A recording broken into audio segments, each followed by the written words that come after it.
Hello students, neat ವಿದ್ಯಾರ್ಥಿಗಳ ರಿಜಿಸ್ಟ್ರೇಷನ್ಗೆ ಸಂಬಂಧಪಟ್ಟಂತೆ ಈಗ ಒಂದು ಮುಖ್ಯವಾದ ಮಾಹಿತಿಯನ್ನು ಈ ವಿಡಿಯೋದಲ್ಲಿ ನಾವು ತಿಳ್ಕೊತಾ ಹೋಗೋಣ. ವಿಡಿಯೋವನ್ನು ಸ್ಟಾರ್ಟ್ ಮಾಡ್ತೀನಿ. ಅದಕ್ಕಿಂತ ಮೊದಲು ನೀವೇನು ನಮ್ಮ ಚಾನೆಲ್ಗೆ ಸಬ್ಸ್ಕ್ರೈಬ್ ಮಾಡದೇ ಇದ್ರೆ ಈ ಕೂಡಲೇ ಚಾನೆಲ್ಗೆ ಸಬ್ಸ್ಕ್ರೈಬ್ ಮಾಡ್ಕೊಳ್ಳಿ ಮತ್ತು ಲೈಕ್ ಮಾಡಿ. ಈಗ ನಾವು ಮಾಹಿತಿಯನ್ನು ತಿಳ್ಕೊತಾ ಹೋಗೋಣ.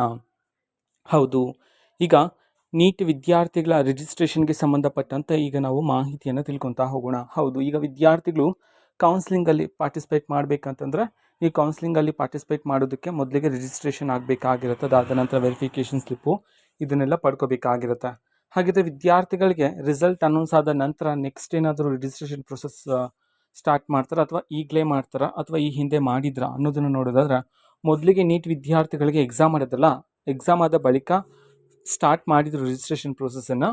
ಸೊ ಆಗ ಯಾರಾದರೂ ಅಪ್ಲಿಕೇಶನ್ ಹಾಕಿದ್ರೆ ಈಗ ಮತ್ತೆ ನೀವು ಸಹ ಹೊಸದಾಗಿ ಅಪ್ಲಿಕೇಶನ್ ಹಾಕಬೇಕಾಗಿರುತ್ತೆ, ಹೊಸದಾಗಿ ರಿಜಿಸ್ಟರ್ ಆಗಬೇಕಾಗಿರುತ್ತೆ. ಸೊ ಈಗ ವಿದ್ಯಾರ್ಥಿಗಳಿಗೆ ಯಾವಾಗ ರಿಜಿಸ್ಟ್ರೇಷನ್ ಪ್ರೊಸೆಸ್ ಸ್ಟಾರ್ಟ್ ಆಗುತ್ತೆ ಅನ್ನೋದನ್ನು ತಿಳ್ಕೊಳೋದಾದ್ರೆ, ಇನ್ನು ಕೆಲವೇ ದಿನಗಳಲ್ಲಿ ಸ್ಟಾರ್ಟ್ ಮಾಡ್ತಕ್ಕಂಥ ಸಾಧ್ಯತೆಗಳು ಹೆಚ್ಚಿರ್ತಕ್ಕಂಥದ್ದು ರಿಜಿಸ್ಟ್ರೇಷನ್ ಪ್ರೊಸೆಸ್ಸು. ಓಕೆನಾ? ರಿಜಿಸ್ಟರ್ ಆದ ನಂತರ ನೀವು ವೆರಿಫಿಕೇಷನ್ ಸ್ಲಿಪ್ಪನ್ನೆಲ್ಲ ಪಡ್ಕೊಂಡಾದ್ಮೇಲೆ ನೀವು ಕೌನ್ಸಿಲಿಂಗಲ್ಲಿ ಪಾರ್ಟಿಸಿಪೇಟ್ ಮಾಡೋದಕ್ಕೆ ಸಾಧ್ಯ ಆಗುತ್ತೆ. ಸೊ ರಿಸಲ್ಟ್ ಬರೋವರೆಗೂ ಏನು ಕಾಯೋದಿಲ್ಲ. ಓಕೆನಾ? ಸೊ ಈಗಲೇ ಸ್ಟಾರ್ಟ್ ಮಾಡ್ತಾರೆ. ಆಮೇಲೆ ರಿಸಲ್ಟ್ ಬಂದಮೇಲೆ ನಿಮ್ಮ ಕೌನ್ಸಿಲಿಂಗ್ ಪ್ರೊಸೆಸ್ಗಳನ್ನೆಲ್ಲ ಮತ್ತೆ ಸ್ಟಾರ್ಟ್ ಮಾಡಲಾಗುತ್ತೆ. ಅಂತಂದರೆ ಈಗ ರಿಜಿಸ್ಟರ್ ಆಗ್ತಾರೆ, ಆಮೇಲೆ ಕೌನ್ಸಿಲಿಂಗ್ ಪ್ರೊಸೆಸ್ ಎಲ್ಲ ಸ್ಟಾರ್ಟ್ ಆಗ್ತಕ್ಕಂಥದ್ದು.